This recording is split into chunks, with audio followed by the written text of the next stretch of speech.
En la clase pasada, la del miércoles, veíamos perdón, les comparto las pantallas. Veíamos el método de residuos ponderados. Hoy, a diferencia de los viernes anteriores, vamos a continuar la clase teórica. Entonces,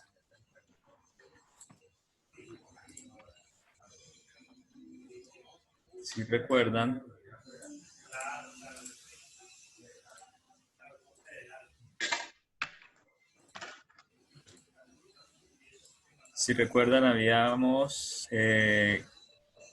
quedamos en el número 8, finalizando el 8, y voy a pausar mi video.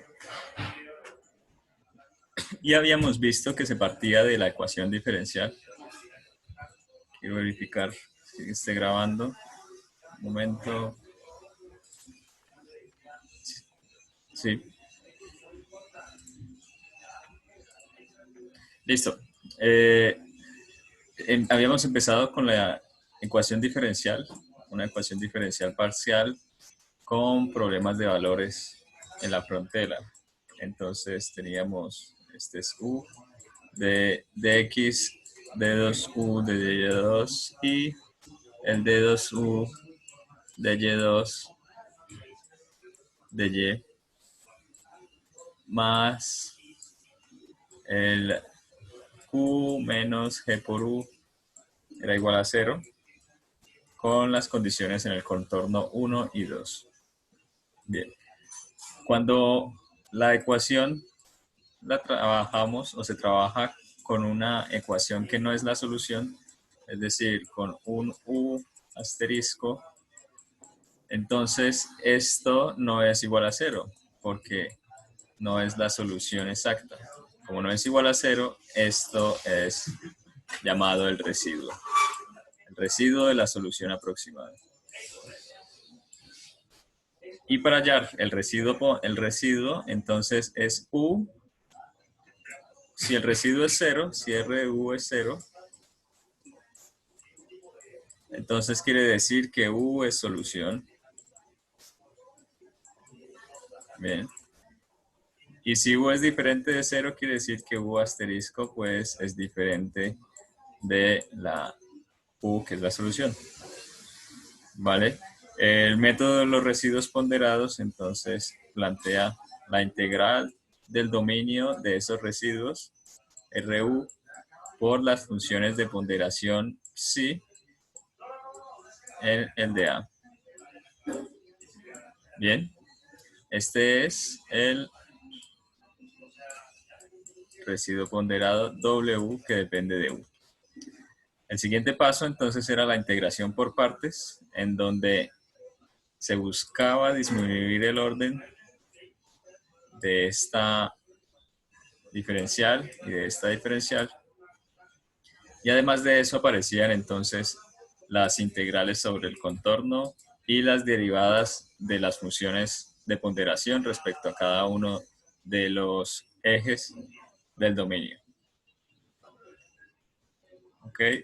Entonces aquí aparecía una integral dividida en 4 partes. El siguiente paso era el de discretización, que era la división del área en pequeñas áreas.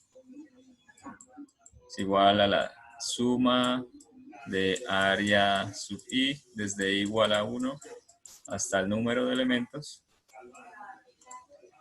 teniendo en cuenta que la intersección entre un elemento y el otro debe ser vacío.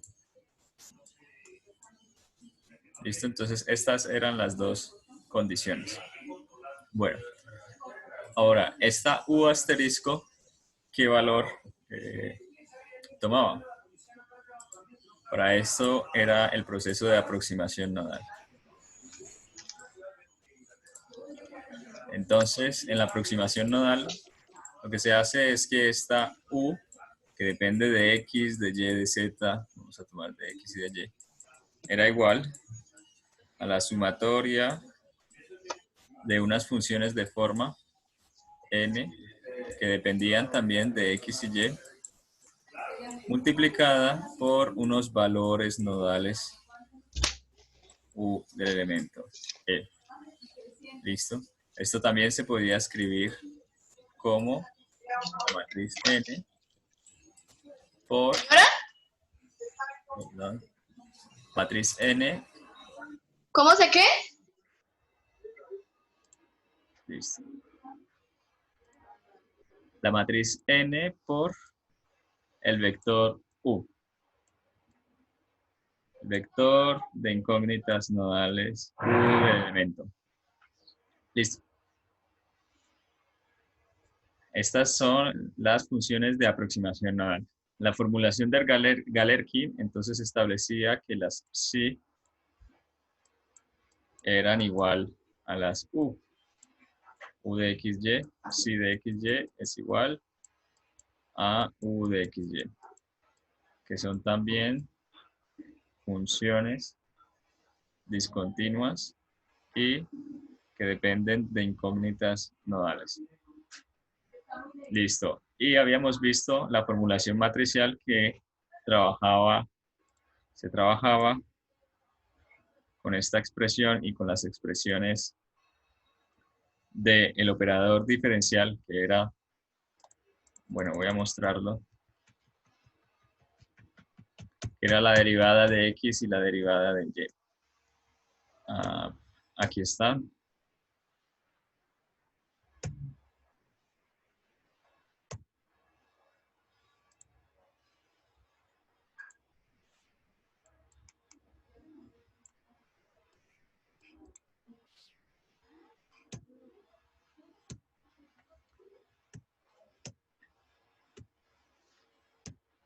Listo, aquí están definidos entonces el operador de diferencial, el operador diferencial, el D, que es la matriz de coeficientes, y entonces B, que surgía como este operador de diferencial a las funciones de forma. Listo. ¿Hasta aquí hay alguna pregunta?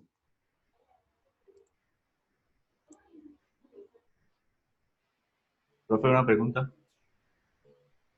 Ahí o sea, en las ecuaciones que tenemos se vuelven, o sea, a modo de matrices, como la matriz D, la matriz N, la matriz, bueno, las que estaban en la anterior diapositiva, es para poderlas trabajar Esta. sí, la matriz L, la B, la L, la N y la D. Es Ujú. para poderlas trabajar en, en modelos de matrices, pues, en los programas. Porque, pues, si se tiene una expresión lineal, no sé si la anterior, o sea, yo no sé si lo que se hizo fue demostrar que se podía expresar de manera matricial las expresiones de la función. Exacto, sí, eso fue lo que se hizo. De hecho, la formulación matricial, o sea, esto, ¿qué sucede? Lo que se tiene es que el W de U total es una sumatoria de los Ws de los elementos. ¿Ok? Entonces, nada más el W1 del elemento, pues es todo esto que está acá. Entonces, realizar una sumatoria sobre esto, sobre estas expresiones, es más complicado, ¿no? Para eso se trabaja con las matrices, porque representan de mejor manera o una forma más conveniente esas sumatorias, y a la hora de hacer la suma o el ensamble matricial, pues facilita bastante el tener en cuenta cuál de las expresiones se suman en cada uno de los nodos. ¿Listo? Entonces, es una formulación que facilita, digamos, ese despeje de esta residuo ponderado. Entonces, esa es la ventaja de la formulación matricial.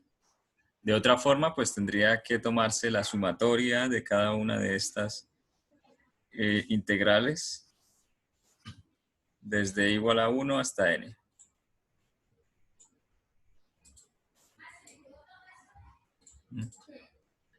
teniendo en cuenta pues cada uno de los, por lo menos que este U del elemento, este U de 1, esta derivada de U del elemento 1 es diferente a la derivada de U del elemento 2 en general. ¿Sí? Puede no ser diferente, pero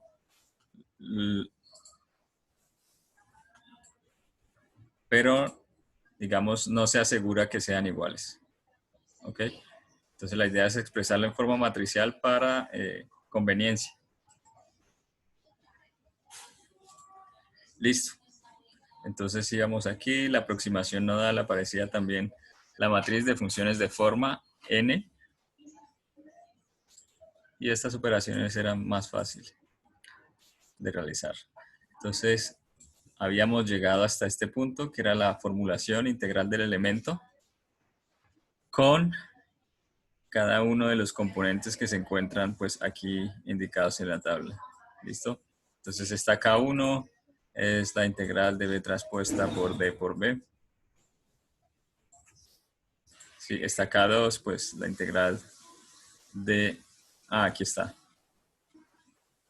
B transpuesta por B por D, de N por T, N por el G. Bueno, es decir, aquí se encuentra expresado cada uno de estos pesos que significa. ¿Listo? Y lo último era que estas K se sumaban. Estas K están multiplicadas por mis incógnitas nodales y las F también se sumaban en un solo sistema. Y lo que se busca entonces es, después de ese proceso, en que ya está cada una de las matrices elementales y el sistema de ecuaciones para cada uno de los elementos, ensamblarlo en un conjunto global para poder solucionar el problema. ¿Vale? Entonces, tenemos la forma integral total. Como les había mencionado, es entonces la sumatoria desde 1 hasta el número total de elementos de cada uno de los residuos ponderados del elemento. Debe ser igual a 0, o lo que se busca es que esto sea lo más cercano a 0. Y tenemos que el número total de nodos es igual a m, que es diferente al NE, que es el número total de elementos. Veamos algo, y es, si yo tengo una malla como la que se muestra aquí en esta figura, estos son los nodos, entonces esto que está acá,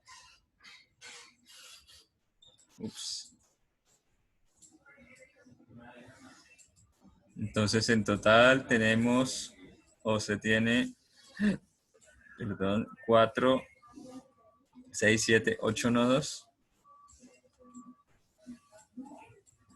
y 3 elementos.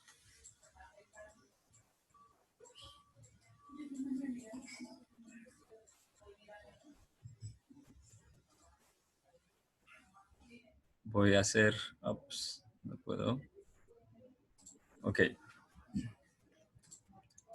Entonces, una pregunta, ¿cuántos grados de libertad tengo en esta malla?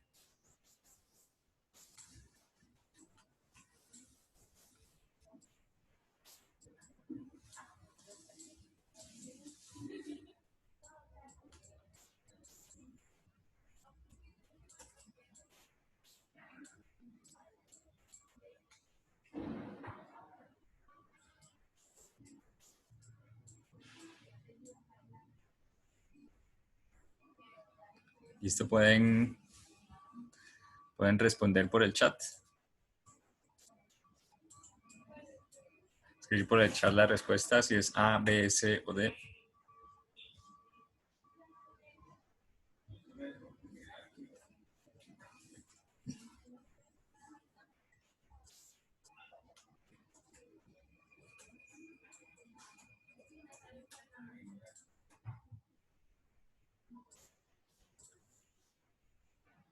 Voy a darles un minuto para esto. Menos, más bien.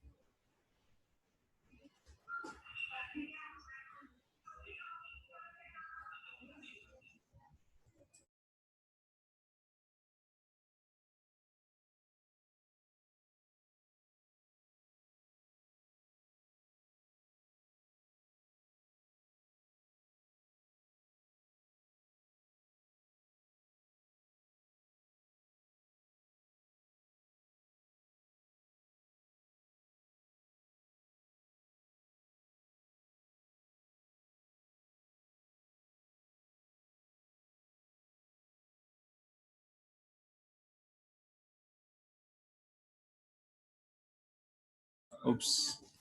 Listo, veo entonces que todos acertaron. La respuesta es 16. Entonces, cada nodo tiene permitido 2 movimientos en X y en Y. Por lo tanto, el grado de libertad total es de 16.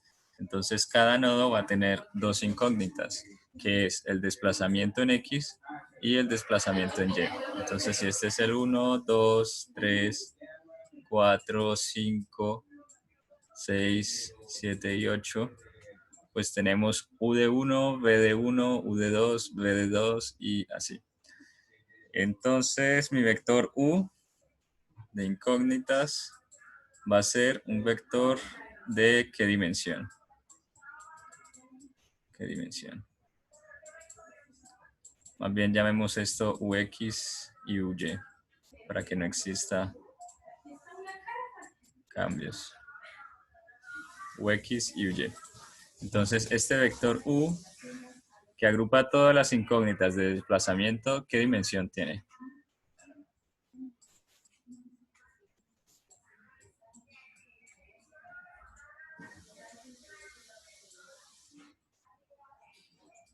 Sería 16 por 2. 16 por 2.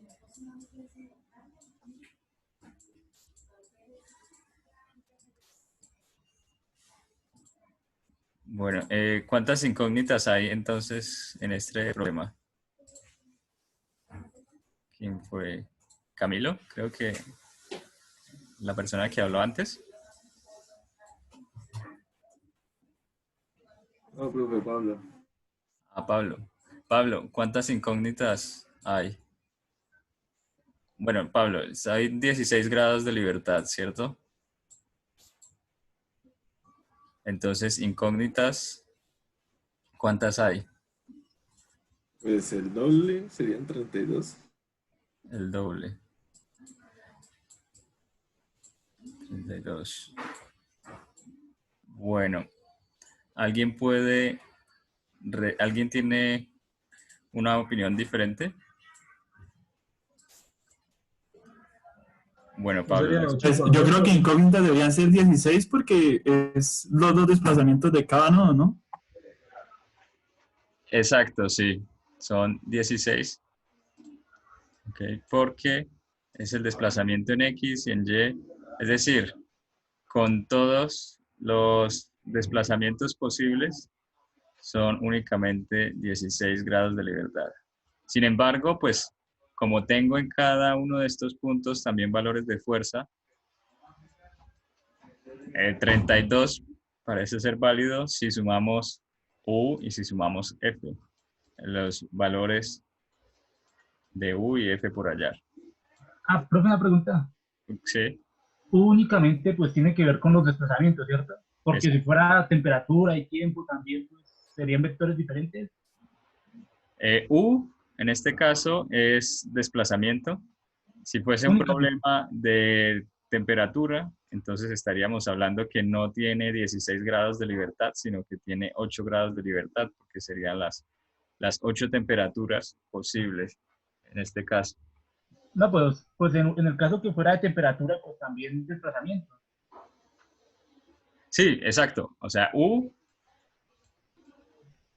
es de estos desplazamientos, ¿sí? En un problema elástico, pero o sea, con el U se refiere a las incógnitas, a estas incógnitas en la función.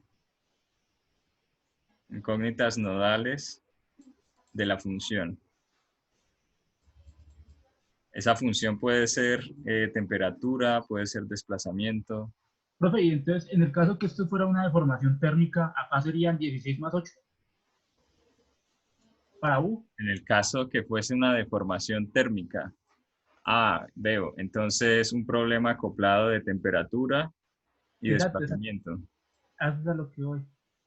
Bueno, en este es un poco más... a ver. Bueno, lo que sucede es que, aparte de la temperatura, existe un acoplamiento mecánico. Es decir, si yo tengo la ley de Hooke, es sigma es igual al módulo de rigidez por mi epsilon, o mi vector, más bien mi vector sigma reducido es la matriz de rigidez por el epsilon. Pero cuando aparecen los esfuerzos térmicos, entonces este sigma se puede tomar como E por epsilon menos epsilon térmico. Bien. Esta es una forma, entonces pueden, o sea, visto desde el punto de vista estructural, no cambiarían los grados de libertad. Y visto desde el punto térmico, tampoco cambiarían los grados de libertad, 8 grados de libertad. Sin embargo, habría una relación entre cada uno de estos dos, ¿no? Entre la parte térmica y la parte de desplazamientos, lo que pensaría que afecta el número total de incógnitas. O sea, hay, o por lo menos hay una relación entre ambos campos. Ah, bueno, profe, pero entonces en total sería un U de 16 y un T, o sea, un vector U de 16 y un vector T de 8. Exacto. O sea, se almacenan por separado. Sí. Ah, Sí, ok, sí, sí. gracias. Listo. Vale. Bueno, entonces aquí estaría el U en X del nodo 8, el U de Y del nodo, perdón, del nodo 1, el U Y del nodo 1, el U X del nodo 2 y así. Entonces es una matriz de 16 filas por una columna. ¿Ok? Lo mismo con F. Es una matriz columna de dimensión 16 por 1. ¿Ok? Bueno, ahora les pregunto, ¿cuál es la dimensión entonces de la matriz de rigidez de este elemento? La matriz de rigidez del elemento. ¿Qué dimensión tiene? Recuerden que la ecuación que teníamos, que se había llegado con el residuo ponderado era K por U más F igual a 0.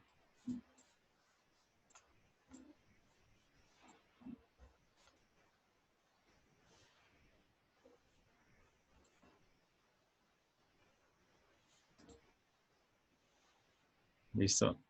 Y la idea era solucionar este U. Encontrar este valor de U, que son las incógnitas nodales. Porque, ¿qué pasa? Si yo encuentro este U, si se encuentra el valor de U, entonces, pues yo hago la aproximación nodal y conozco la solución en todo el campo. La aproximación nodal, que es U, es igual a la sumatoria de los n de xy por mis incógnitas nodales U. ¿Listo?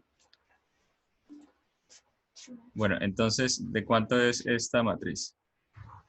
30 segundos para que lo piensen y pueden escribir por el chat.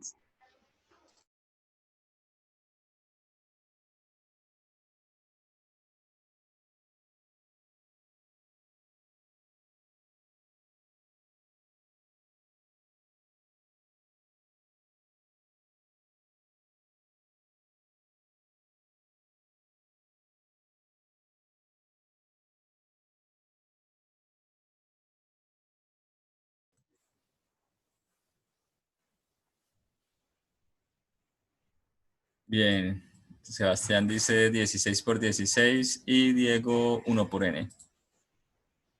1 por n.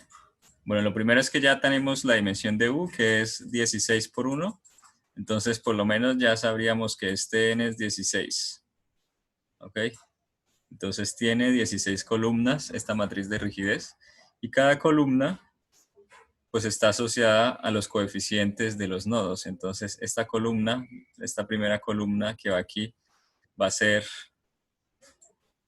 la que siempre se multiplique con esta variable que se encuentra de primera. ¿Listo? ¿Por qué? Porque al tomar la primera fila y multiplicarlo por la columna, pues siempre son estas que están interactuando. Sin embargo, para que el sistema sea invertible, es decir, para que esto tenga solución, entonces el número de ecuaciones debe ser el mismo número de incógnitas. Es decir, debe ser una matriz cuadrada de 16 por 16. Y no solo una matriz de 16 por 16, sino que además debe ser invertible. ¿Ok? Entonces, esta es la matriz K, es una matriz de 16 por 16. Es una matriz en banda, por lo que normalmente van a aparecer términos así y los demás son 0. Y es una matriz simétrica. Entonces, K es una matriz cuadrada en banda y simétrica.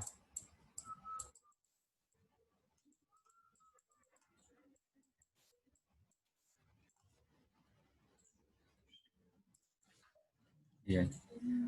¿Quedó claro por qué debe ser 16 por 16? Entonces, 16 columnas, porque el vector incógnita son también 16 filas. ¿Listo? Y además debe ser una matriz invertible, entonces es una matriz cuadrada. Bien. Entonces esta es una matriz de M por los grados de libertad. ¿Ok? Perdón. Una matriz de los grados de libertad por M, grados de libertad M por grados de libertad M. Una matriz cuadrada. Bien, continuemos entonces. Esta es una expansión en matrices. Lo que se hace aquí simplemente es realizar la suma entonces de estas matrices de rigidez elemental.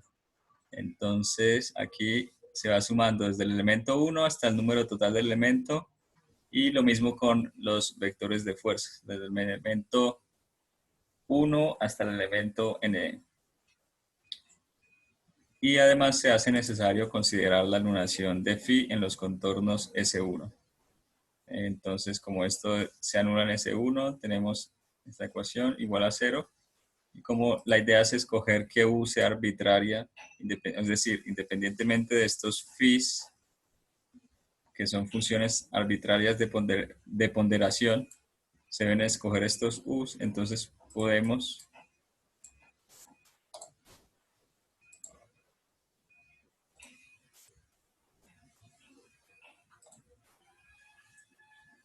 decir que para que esto se anule con cualquier condición de psi, esto debe ser igual a 0.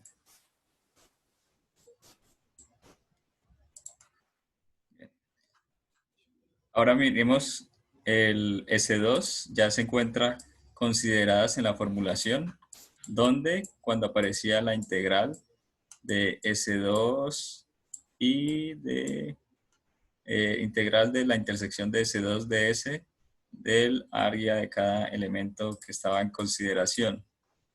Hacía parte de ese cuarto factor del residuo ponderado. Sin embargo, S1 es el valor de U que está especificado en los nodos.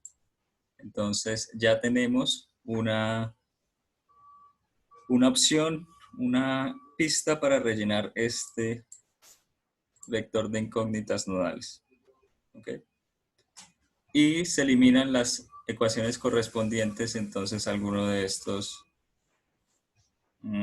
incógnitas nodales. Ok, entonces la idea es trabajar solo con las incógnitas.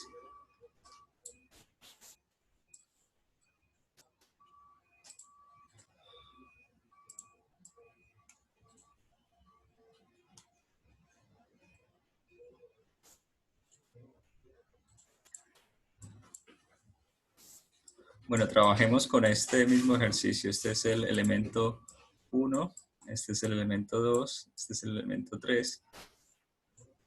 Bueno, no, con este no, con otro. Ups.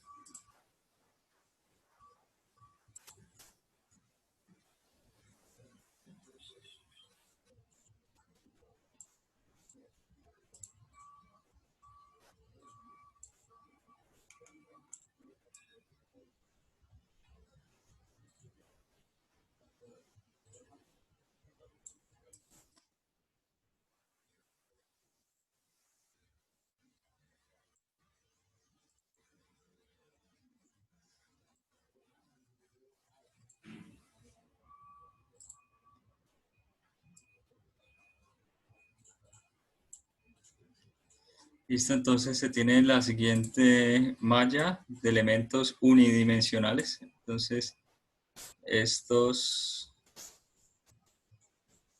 es el nodo, el elemento 1 en rojo, el elemento 2 en azul, el elemento 3 en verde.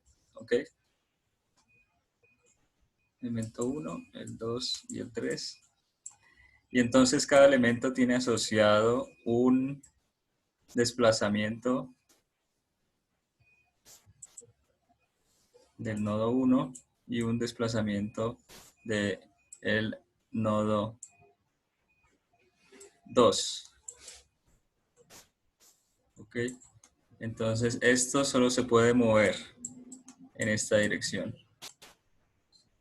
Entonces hacia la derecha o hacia la izquierda y lo mismo el nodo hacia la derecha hacia la izquierda. Bien, entonces esta matriz de rigidez del elemento va a ser una matriz de este estilo. Simplemente es un ejercicio numérico para tener algunos valores. 3, 2, 2, 1. Listo. Que se multiplica por el 1, U2.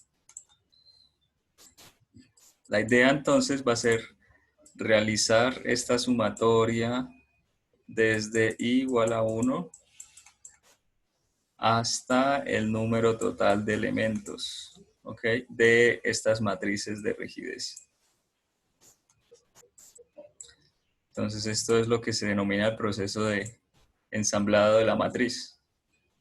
Y lo que hay que tener en cuenta es cuál nodo está sumando en cada uno de los casos. Entonces es conveniente expresar primero todas las incógnitas nodales en función de los nodos globales. Entonces aquí estará el U de 1, los nodos 1, 2, 3 y el nodo 4. ¿Ok? Entonces empezamos. U1, U2, U3 y U4. Entonces esta va a ser una matriz de 4 por 4, la matriz de rigidez total. Aquí estaba una matriz de 2 por 2 y al ensamblarse queda una matriz de rigidez de 4 por 4. Bien. Se empieza entonces con el elemento 1. En el elemento 1, que tiene a su cargo, digamos, el nodo global 1 y 2. Entonces simplemente la tomamos de la misma forma. 3, 2, 2, 1. ¿Ok? Para el elemento 2, que es este que está en azul, entonces lo que se hace es, este tiene el nodo 2 y el nodo 3. Y la idea es que la matriz se ensamble en donde pertenezcan estos nodos dentro del vector global. No sé si me hago entender. Entonces aquí está más 3, quizás con este 2, 2 y 1. Vale, entonces esto multiplicado por este vector de incógnitas nodales me da mi valor de U2. Es decir, perdón, este K por U para el elemento 2, entonces queda 3 por el U1 más 2 por el U2. Esto es del elemento 2 del elemento 2, pero pues esto equivale al U2 y esto equivale al U3.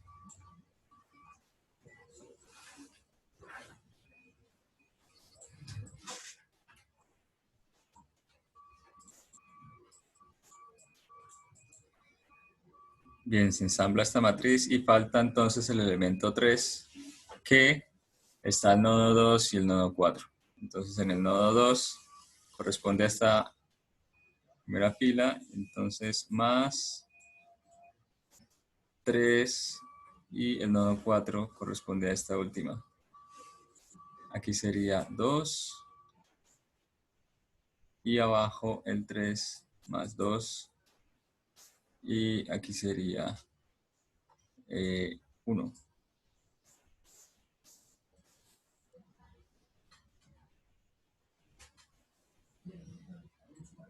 Ups, perdón, aquí cometí un error.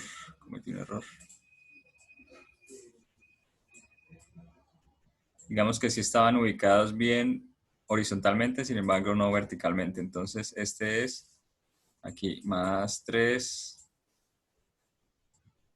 aquí 2. Esta representa, esta es la columna del nodo 1. Esta es la columna asociada al nodo 2. Esta es la columna asociada al nodo 3 y esta es la columna asociada al nodo 4. Entonces debo únicamente sumar las contribuciones del nodo 2 y del nodo 4. Listo, del nodo 3 no hay ninguna. 3, 2 y aquí 2, 1. Vale, entonces esta matriz quedará, esta matriz K, como 3, 2, 0, 0, 2, 4, 2, 0, 0, 5, 1, 2, 0, 2, 0, 1. Y este es el proceso de ensamblaje de las matrices. Entonces vean que es un proceso en el que se tiene algo por el estilo con unas submatrices. Encuentran aquí, se suman algunos términos que son comunes, que estos términos de acá son los nodos que se comparten, ¿ok? Y lo mismo esta verde que comparte aquí un valor con la azul. ¿Ok? Y estos ceros quedan por acá, que son estos ceros y estos ceros. Por eso queda una matriz en bandas, se suele generar bandas, y es una matriz invertible. A ver, 3, 1, 1, 3, 2, 2, 1.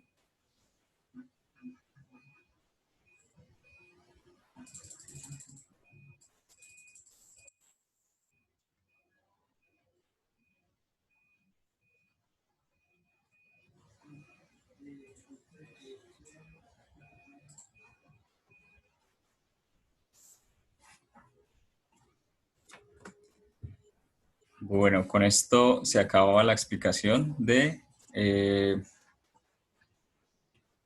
tema de residuos ponderados, pero hace falta algo, un último Una pregunta. comentario. ¿Sí? La matriz esa 2x2, ¿de dónde es que sale? Esta matriz 2x2 es la matriz de rigidez del elemento. Esta sale de realizar, o sea, esta me la inventé para este ejercicio. Esta es simplemente una matriz que ya les di, pero sale esta WDU de tener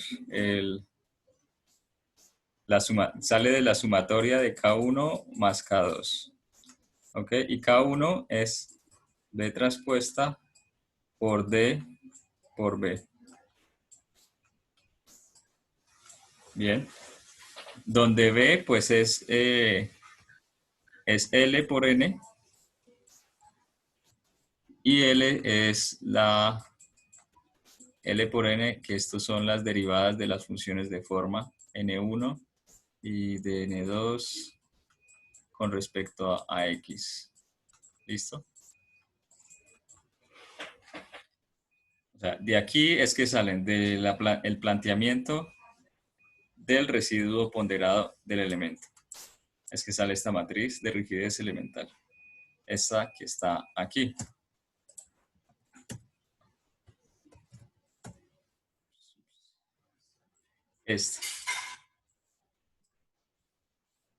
este K1 más K2, que es esta suma de acá.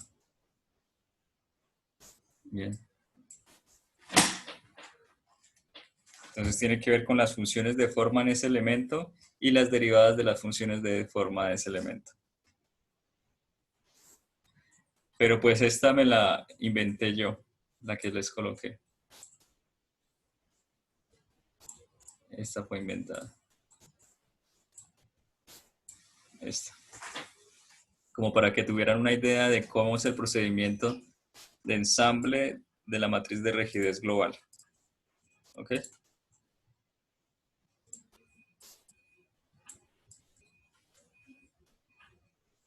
Bueno, finalmente, entonces esto se ve multiplicado por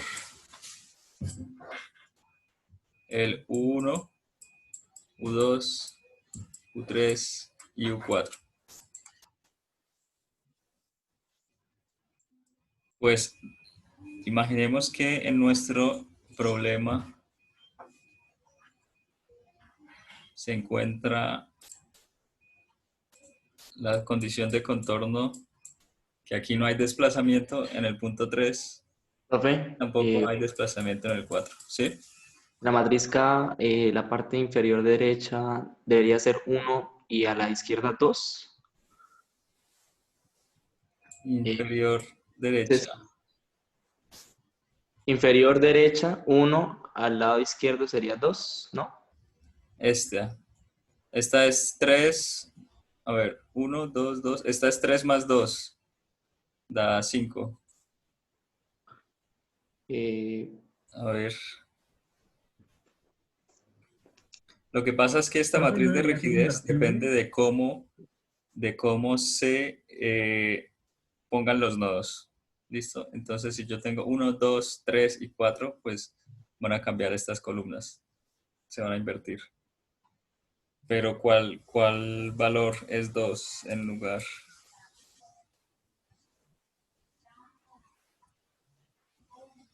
En azul está en elemento 2. En rojo, perdón, en negro está el que es el elemento 1, que se multiplica por 1 U2. Bien. En azul está el elemento 2, que tiene que ver con el nodo 2 y 3. Entonces, el nodo 2 y el nodo 3. Y en verde,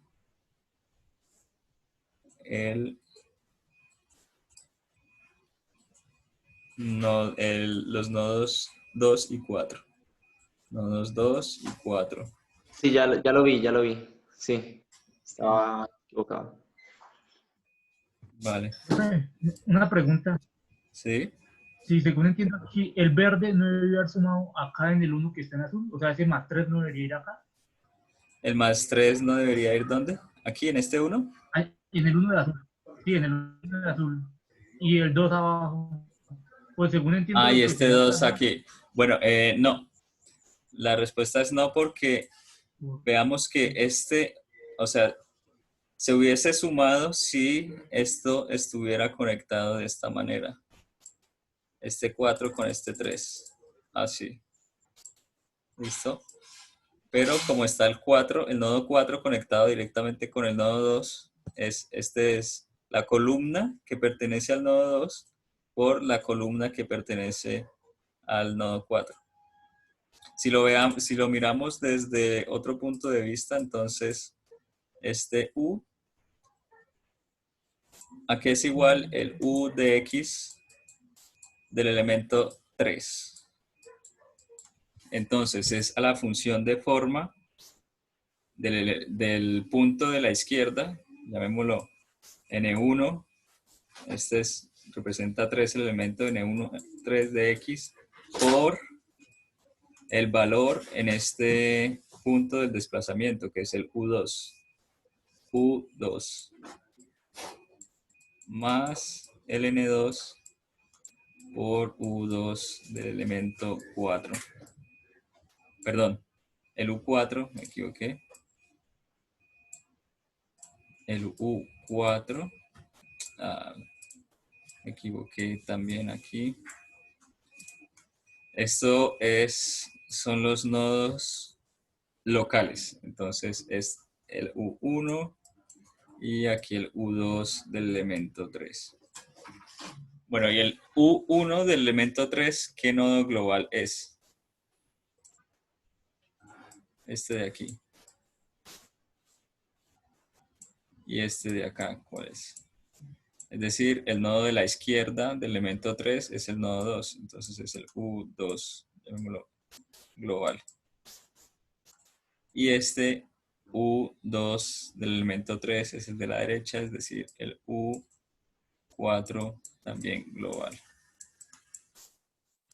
Por eso es que se debe trabajar con la segunda columna en lugar de la tercera. Bien. Si fuese la tercera, pues estaría conectado aquí estos dos puntos. Esto, profe, aquí para yo tengo una pregunta. Sí. En las filas siempre o sea, si se va el elemento uno al elemento 2, siempre se baja desde una fila. Si se va, ¿cómo?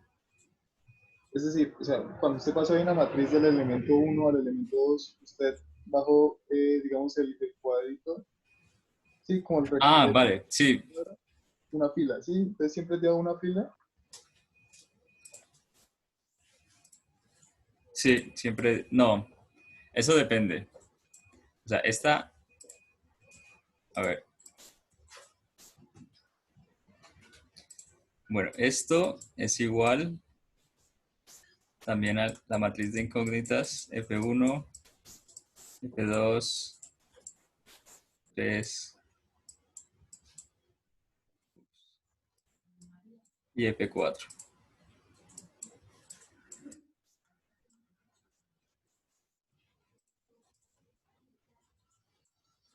Entonces sería F1, F2, F3 y F4. Entonces cada una de estas filas representa la ecuación de F1, F2, F3 y F4. Vamos a ver, este es...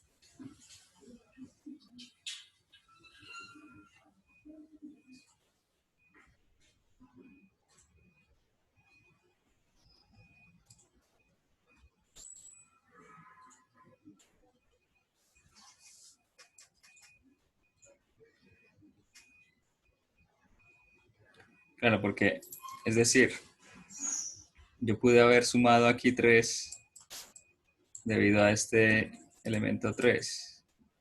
Sin embargo, lo que sucede es que esta F4 también debe aparecer en este. O sea, esta matriz de rigidez elemental también está asociada a las fuerzas F. Esta está asociada a la fuerza de la izquierda y esta a la fuerza de la derecha. El punto de la derecha. Ok, entonces este es el asociado al nodo 1, este asociado al 2 y así se va bajando 1. Pero hay que tener en cuenta no solo el orden de las columnas, sino el de las filas. Y quería precisamente ver eso porque quería ver acá si esta fila, de hecho, creo que aquí hay un error. Sí, porque este sería más 3, que estoy sumándole aquí en la fuerza 2. Sí, sí, perdón. Muy bien por la pregunta. ¿La matriz K es simétrica? Más 3 y aquí más 2. Debería serlo. Más 2. Lo que pasa es que depende también de la forma en que se escogen los nodos y los elementos.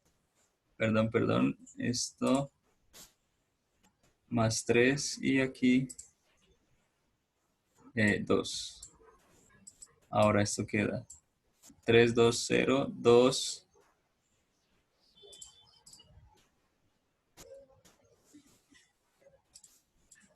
7, 2,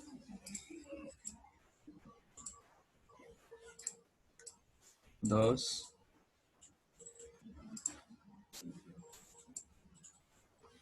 2722. Perdón, 2, 1, 0.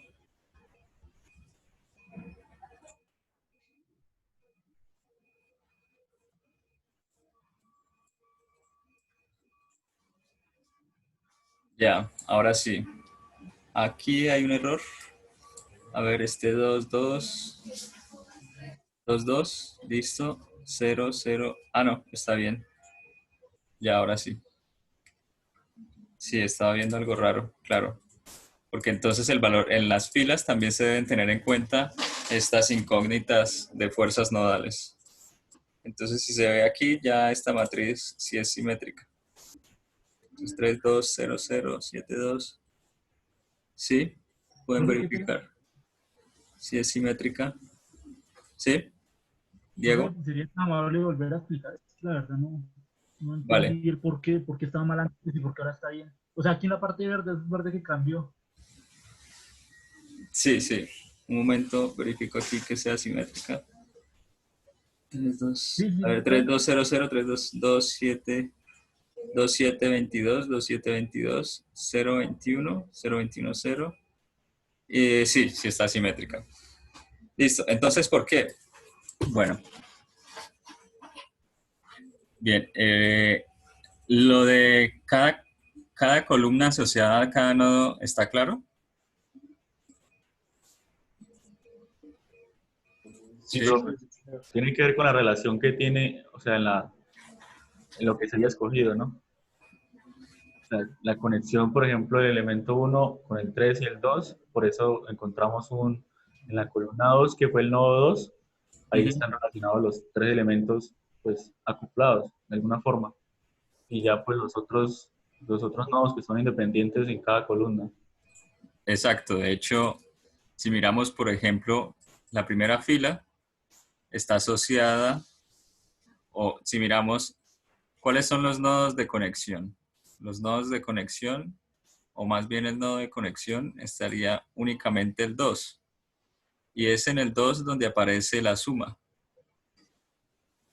Y miremos que aparece una suma de 3 elementos. Entonces, en los nodos de conexión, aquí aparece el elemento 1, el elemento 2 y el elemento 3 que suman sus contribuciones. En los demás no hay ninguna otra suma. Únicamente es aquí donde se están sumando. Entonces, esa es una buena aproximación, pero la idea también es ver que o sea, si yo la multiplicación de matrices se hace entonces la primera fila por la primera columna, ¿verdad? Lo tienen claro. Entonces, esta primera fila, esta primera columna siempre va a multiplicar con este valor. Entonces, cuando multiplique aquí, siempre queda 3U1 y aquí siempre queda 2U1. Bien, entonces esta es la primera columna asociada al nodo 1. Esta segunda columna está asociada al nodo 2 y esta tercera asociada al nodo 3 y esta cuarta asociada al nodo 4. Ahora, ¿cómo son las filas? Entonces, lo mismo, podemos decir que también está asociada al nodo 1, al nodo 2, al nodo 3 y al nodo 4.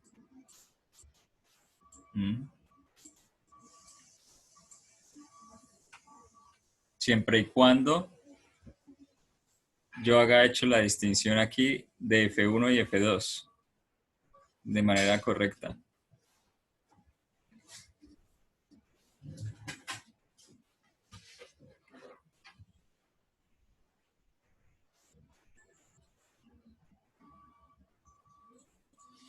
Bueno, un poco mejor, Diego. Digamos, si no entienden todos los detalles a la perfección, no se preocupen. Más adelante haremos ejercicios y reforzaremos esto. Pero por lo menos la cuestión de las columnas y las filas sí sería bueno que lo tuviesen claro.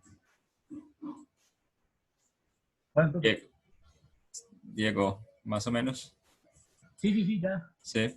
Más o menos, o sea, si llegara otro elemento 4, ahí a ese mismo nodo, pues se sumaría acá mismo. Sí, digamos que voy a agregar otro elemento. Voy a agregar un elemento amarillo. Entre el 1 y entre el 1 y el 4. Voy a agregar un elemento amarillo. Acá. Sí. La misma matriz de rigidez. Ok, ¿Ok? sí. Entonces, ¿cómo iría? Bien, en el elemento amarillo. Entonces, aquí más 3. 3. Y en el 4, entonces aquí más este 2 que está aquí, listo. Y va en el nodo 4, entonces 2 y más 1.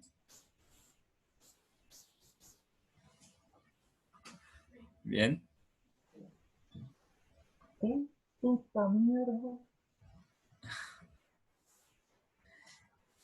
Y aún así queda, así también queda simétrica. Este es también llamado el método directo. Entonces tenemos la matriz de rigidez elemental y la idea es ensamblarlo en cada uno de esos elementos para hallar la matriz de rigidez total.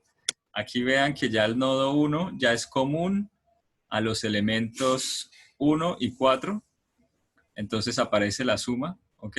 Y también el nodo 4 es común al elemento verde y el amarillo, por eso se aparecen aquí sumando ambos.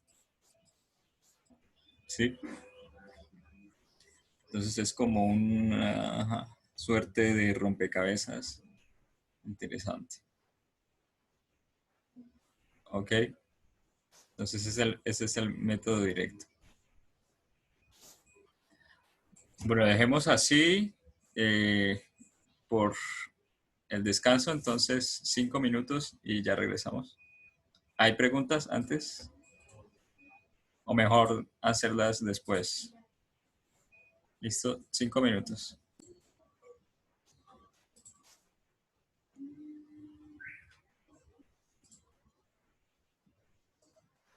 Bien, entonces sí, esta es la razón por la cual se requieren el computador, porque incluso en problemas sencillos, como el que se presenta acá, pues una matriz elemental de un triángulo tiene una dimensión de 6 por 6 y una matriz elemental de un cuadrado de 8 por 8. Y pensemos ahora en un cubo. Entonces un cubo lo conforman ¿cuántos nodos?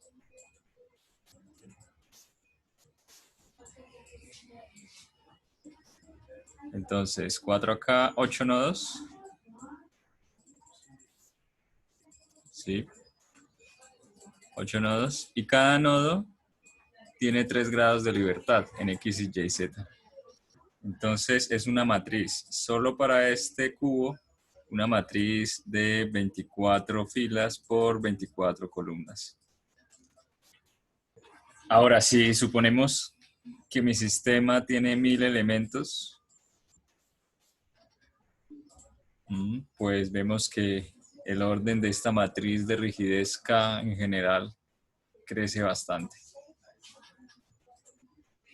A veces pueden tomar dimensiones de miles o cientos de miles por cientos de miles. Bueno, lo último que vamos a ver van a ser algunas herramientas para solucionar este sistema de ecuaciones que está aquí, el de KU igual a F. Bueno, aquí faltaría aplicar las condiciones de contorno que están en este ejercicio. Entonces regresemos mejor a nuestro problema original. Sí, la barra amarilla. Entonces esto de acá no, esto tampoco y esto tampoco. Si regresemos al problema sin la barra amarilla, ¿qué es esta matriz de rigidez que está acá? Bueno, si se conoce que U3 y U4 es 0,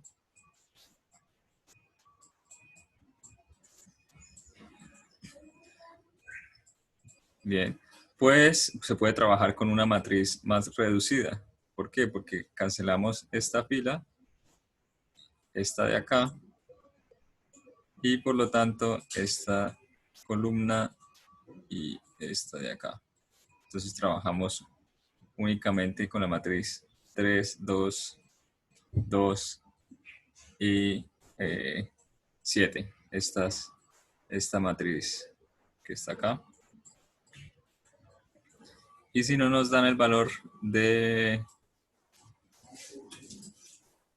fuerza, pues aquí podemos calcularlo. Entonces si tenemos, perdón, el valor de fuerza debe estar dado porque se debe generar el contorno en todo. O sea, las condiciones de contorno se deben aplicar en todos los puntos. Entonces ya tengo los puntos 4 y 3 de desplazamiento. Tendría que decir en el punto 2 también cuál es mi condición de fuerza en el punto 2. Entonces esto lo tendría y esto también lo tendría, lo que me permitiría hallar los valores de U1 y U2, que son los desconocidos. ¿Ok? Bueno, esto es un problema, digamos, muy simplificado, pero lo que quería que vieran es la aplicación de esas condiciones de contorno esencial, ¿ok? Y la eliminación de las ecuaciones correspondientes.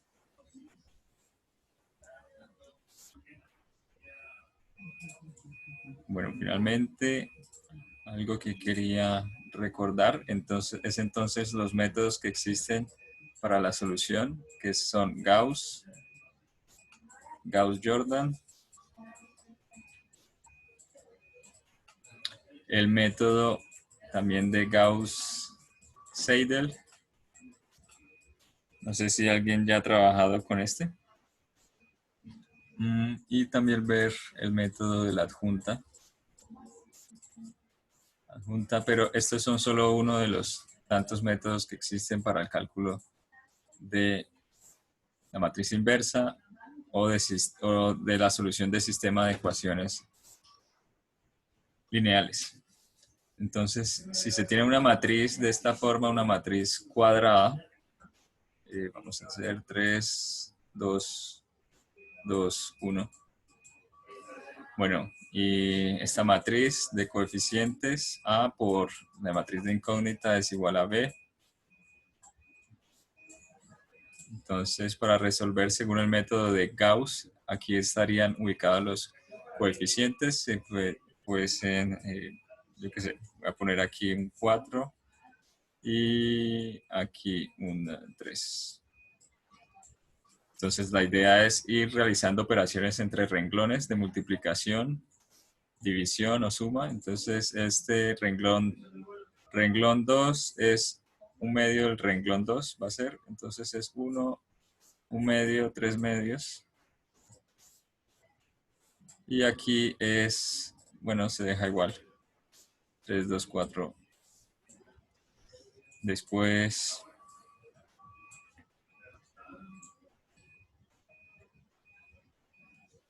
se podría restar un tercio del renglón 3 al renglón 1 para desaparecer este 1.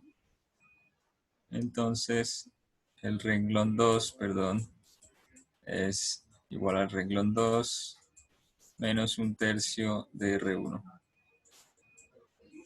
Bien, entonces queda 3, 2, 4. Y aquí 0. Este es 2 tercios, queda 1/2 menos 2 tercios. Eso es 3 sextos menos 4 sextos da menos 1 sexto. Y aquí queda 4 tercios menos 3 medios es 8 sextos menos 9 sextos da 1 sexto. A ver.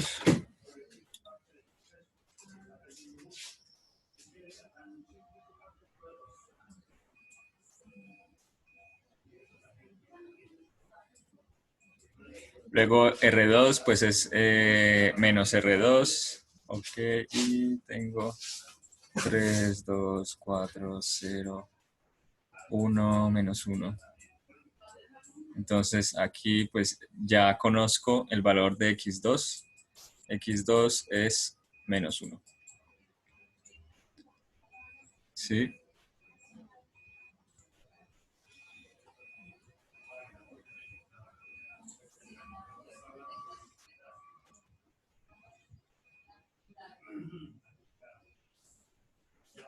Bien.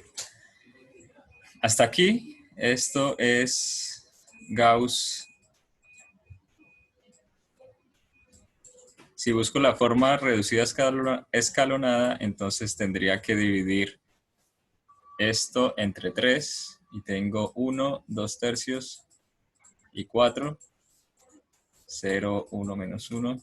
Y después tratar de sumar el segundo renglón al primero para desaparecer este valor de acá. Entonces sería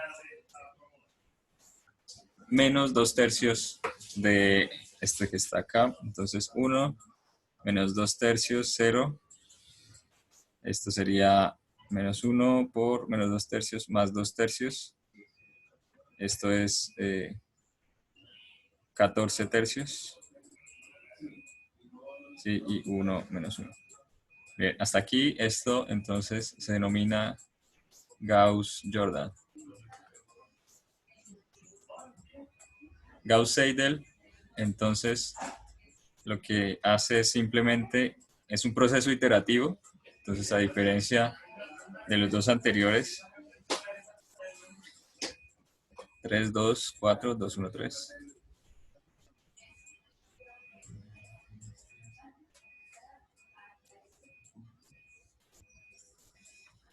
Entonces, empieza asumiendo un vector de incógnitas X.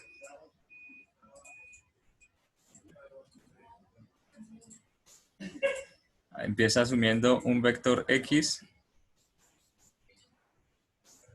en donde están todos especificados a excepción de un valor. Entonces, si fuesen 16 incógnitas, voy a decir que 15 incógnitas son 0 y voy a hallar el valor de la primera incógnita. Ok, entonces voy a decir que x2 es igual a 0 y hallo x1. Entonces, si x2 es igual a 0, de la primera ecuación tenemos que 3 más 3x1 más 2 por x2, esto es 0, es igual a 4. Entonces, x1 es 4 tercios. Lo que hago entonces es un reemplazo. Como ya tengo x1, voy bajando a estos otros valores. Entonces, bajo a x2, bajo a x3, ¿ok? Y los voy hallando de forma sucesiva. Entonces, en este caso, x1, entonces 2 por x1, que es 4 tercios.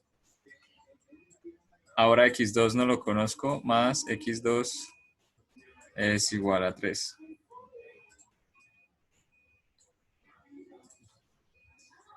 Esto es 8 tercios, quedaría 3 menos 8 tercios, da x2 igual a 1 tercio.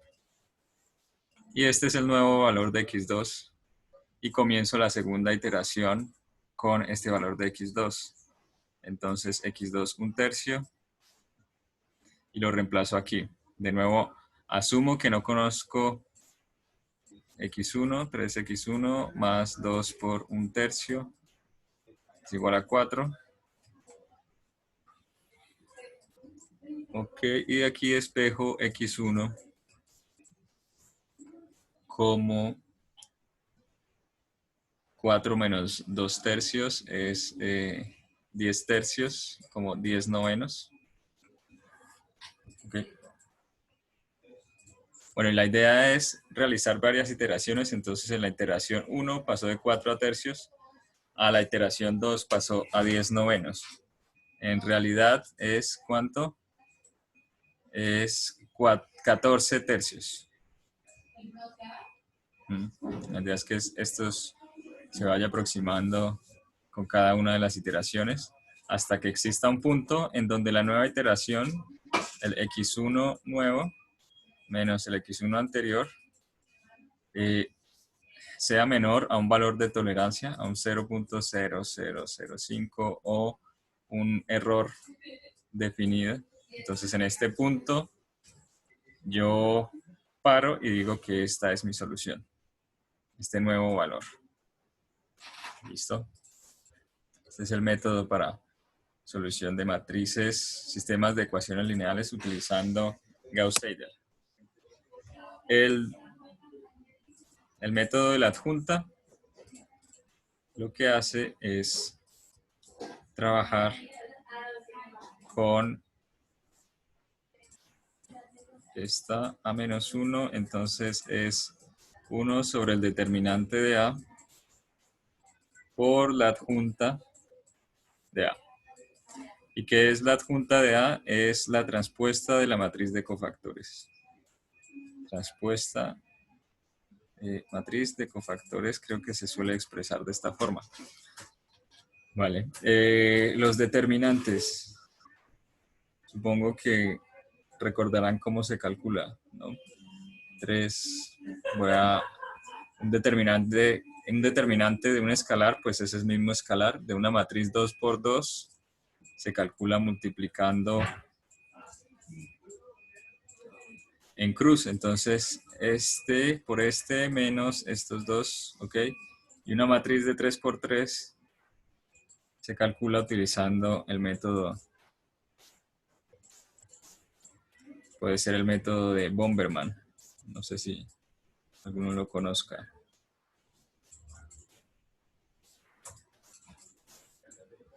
Si se tiene esta matriz 3 por 3, entonces puedo utilizar, tomar, yo creo que recordando sus productos, la forma de realizar producto cruce entre dos vectores, recordarán el determinante, ¿no? Que es tomar el primero, este es igual al primero, por el determinante que resulta de eliminar esta fila y esta columna. Entonces es como si colocase una bomba en este 3 y se eliminara la fila de columna.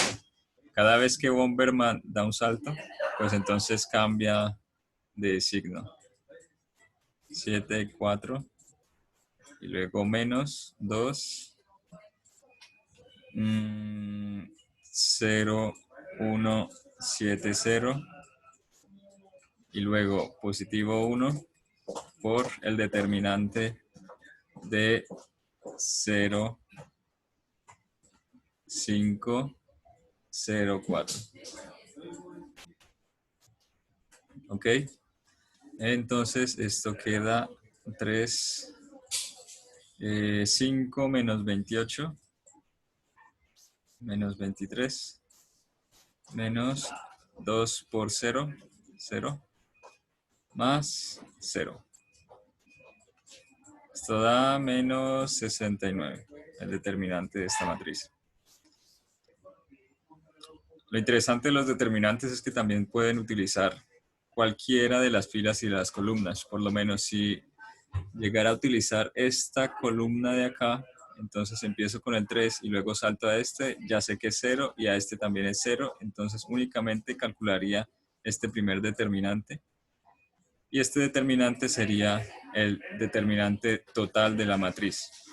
Entonces a veces, y sobre todo con estas matrices que tienen muchos ceros, es bastante útil este método de cálculo de la inversa utilizando determinantes.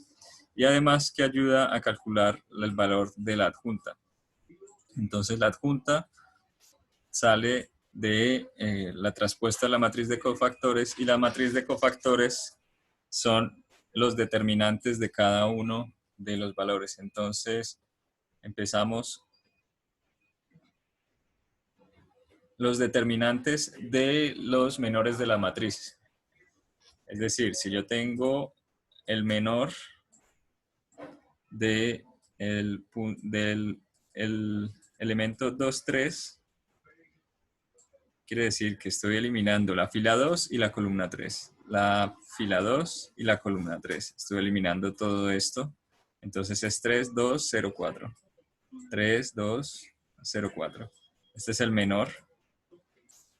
El menor se llama así, la matriz menor del 2, 3. ¿Ok? ¿Está claro esto del menor? Y Gauss-Seidel, Gauss-Jordan, ¿hasta aquí hay preguntas?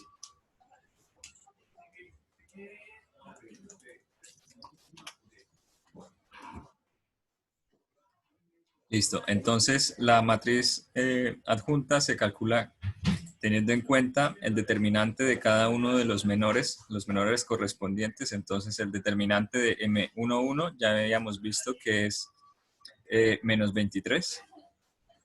¿Sí? El determinante de este que está acá pues es 0, el determinante de este también es 0, de la matriz menor y así. Entonces este queda. El determinante junto con el signo, es importante también. Esto es menos 23. Ups. Menos 23. Aquí 0, 0. Entonces este de acá es negativo. Y queda 2 menos 4 menos 2, entonces positivo 2. Este de acá es positivo y es 3. Luego le sigue este, es 12, negativo. Aquí positivo es 14 menos 5, 9. Y este es 21, negativo. Este de acá, entonces sería 15, positivo. Bien, se realiza la traspuesta y se divide en el determinante y esa debería ser la inversa. Este es el otro método para calcular la inversa de una matriz. Verifiquémoslo en MATLAB un momento. MATLAB.MATWorks.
Bien, entonces se tenía A, que era 3, 2, 1,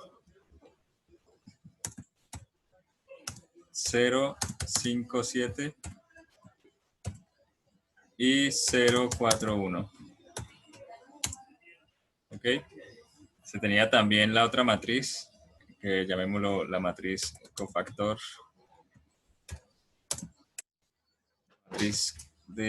La matriz C de cofactores más bien era menos 23, 0, 0, 2, 3, menos 12, 9, menos 21 y 15. Okay. Ahora, la inversa es matriz inversa. Sería la matriz transpuesta C.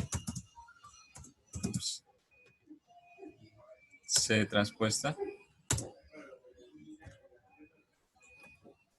Se transpuesta por 1 sobre el determinante, que es o dividido en menos 69. Dividido en menos 69. Okay, y si multiplico A por inversa, entonces se obtiene la matriz identidad. Okay, por lo cual pues esta matriz de acá, pues se comprueba que es la inversa de A. Bueno, entonces en la clase de hoy vimos o terminamos el método de residuos ponderados con el ensamblado de la matriz de rigidez total. Además de eso, un ejercicio y la solución del sistema de ecuaciones lineales utilizando Gauss-Jordan, Gauss-Seidel y el método de la adjunta para el cálculo de la inversa. ¿Ok? Entonces, no sé si tengan preguntas hasta acá.